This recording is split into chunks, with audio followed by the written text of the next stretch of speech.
Hello friends, మన ఛానల్కి స్వాగతం. దేవీ నవరాత్రులు వస్తున్నాయి కదా, మరి ఇంటిని ఎలా సిద్ధం చేసుకోవాలో దానిపై ఓ చిన్న మాట. శారదీయ నవరాత్రులు అంటే తెలుసు కదా, అమ్మవారు దుష్టశక్తుల్ని సంహరించిన ఆ 9 రోజులు. ఈ టైంలో ఇంటిని రెడీ చేసుకోవడం చాలా మంచిదంటారు. కేవలం శుభ్రం చేయడమే కాదు, అమ్మవారి ఆశీస్సులు మనింటికి రావాలంటే ఇది ముఖ్యం. సరే, ఇక ముఖ్యమైన విషయాలు. మొదటిది, దైవిక శక్తిని ఆహ్వానించడం. పవిత్ర కలశం తెచ్చుకోండి.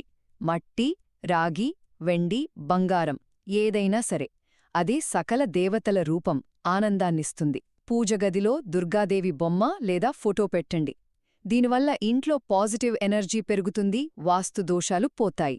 ఆ తర్వాత శ్రీయంత్రం, ఆది పరాశక్తి రూపం. దాన్ని పెట్టి పూజిస్తే విజయాలు, అష్టైశ్వర్యాలు వస్తాయి. ఇక రెండవది, సిరి సంపదలు, శుభాలు. లక్ష్మీ గణపతి బొమ్మలున్న వెండి నాణ్యం పూజలో పెట్టారనుకోండి, ధనధాన్యాలకు లోటుండదు.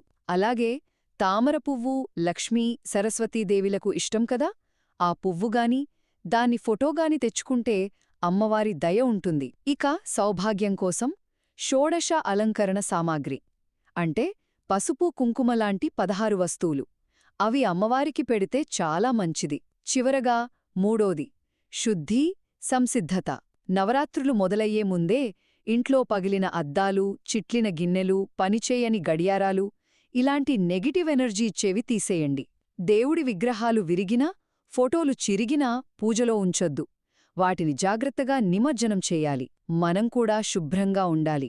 జుట్టు, గోళ్లు కత్తిరించుకోవడం లాంటివి నవరాత్రులు రాకముందే చూసుకోండి. కాబట్టి నవరాత్రులకు ముందు ఇలా ఇంటిని, మనల్ని మనం సిద్ధం చేసుకుంటే అమ్మవారి పూర్తి ఆశీస్సులు మనకు దక్కుతాయి.